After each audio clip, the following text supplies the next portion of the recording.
નમસ્કાર વિદ્યાર્થી મિત્રો, આજે આપણે જોવાના છીએ કોઈ પણ સંખ્યાનો જો 11 વડે ગુણાકાર કરવો હોય તો એ ગુણાકાર એકદમ ઈઝી રીતે કઈ રીતે કરી શકાય. ફોર એક્ઝામ્પલ, અત્યાર સુધીના ગુણાકારમાં કદાચ મોટા ભાગના સ્ટુડન્ટ્સે આ રીતે ગુણાકાર કરેલા હશે કે કોઈ સંખ્યા હોય ફોર એક્ઝામ્પલ 45 ગુણ્યા 11, તો મોટા ભાગના સ્ટુડન્ટે કદાચ આ રીતે ગુણાકાર શીખેલા હશે, પણ આપણે આ રીતે ગુણાકાર નહીં કરીએ.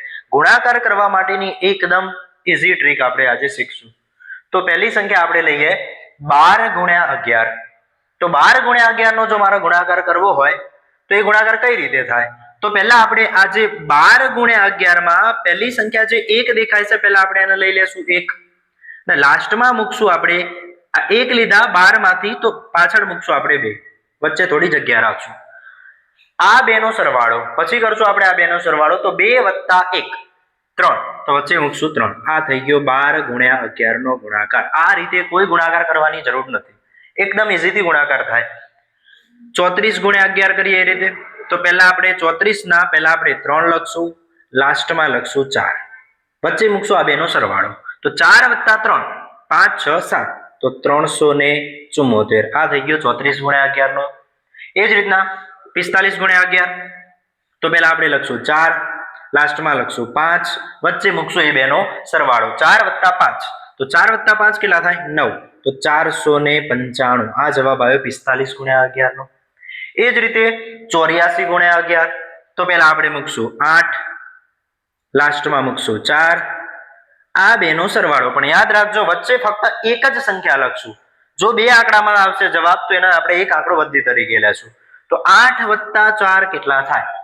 12. તો વચ્ચે 12 નહીં, 12 નો ફક્ત આપણે બગડો મૂકશું અને 1 ને આપણે વધી તરીકે લેશું, બાજુવાળી સંખ્યા. તો 8 + 1 કેટલા થાય? તો 8 + 1 તો 9, અને 2 અને 4 ના 4, તો આ જવાબ 924. એ જ રીતના 96 ગુણ્યા 11 કરવા હોય તો પહેલા આપણે મૂકશું 9, લાસ્ટમાં લખશું 6, વચ્ચે એ બેનો સરવાળો, તો 9 + 6 કેટલા થાય? 15. 15 નહીં મૂકે, 15 નો ફક્ત એક આંકડો લેશું, એટલે કે 5, અને 1 મૂકશું આપણે બધી તરીકે, તો 9 + 1 કેટલા થાય? તો 10, અને પાછળ લખશું આ 5 અને 6, એટલે કે 1056. આ જવાબ આવ્યો આપણો 96 ગુણ્યા 11. એ જ રીતના 146 ગુણ્યા 11, આ હતા બે આંકડા, 3 4 5 ગમે એટલા આંકડા હોય તો આ રીતે ગુણાકાર કરી શકશો. અહીં આપણે લઈએ 146 ગુણ્યા 11, તો પહેલા આપણે એ જ રીતના યાદ રાખજો, ભલે 3 આંકડા હોય, 4 આંકડા હોય, 5 આંકડા હોય, આપણે પહેલા લાસ્ટના બે આંકડા જ પકડવાના છે. તો પહેલા આપણે અહીં લેશું 1 અને લાસ્ટમાંથી આ 6 ના લેશું. એ જ રીતના સરવાળો કરશું, તો પહેલા આપણે આ બે નો સરવાળો, પહેલા બે આંકડા 6 + 4, તો 6 + 4 કેટલા થાય? 10, તો 10 નું આપણે મૂકશું 0, 1 લેશું બાજુમાં વધી તરીકે. આ એ જ રીતના 4 + 1 નો પછી સરવાળો, તો 5, 5 માં આ એક વધી છે ઉમેરશું એટલે 6. આવી ગયો જવાબ 1606. એ જ રીતના 268 ગુણ્યા 11, તો સેમ એ જ રીતના પહેલા આપણે લેશું અહીંથી 2, લાસ્ટ ડિજિટ 8, તો 2 અને 8 લીધા, વચ્ચે કરશું એ જ રીતના સરવાળો, તો પહેલા 8 અને 6 નો સરવાળો 14, તો 14 નો આપણે લેશું અહીં ચોકડો, વધી તરીકે લેશું 1. એ જ રીતના પછી 6 + 2 નો સરવાળો, તો 6 + 2 8, 8 માં એક વધી આપણે ઉમેરશું, તો 8 ને 1 9, 2948. 268 ગુણ્યા 11 નો જવાબ.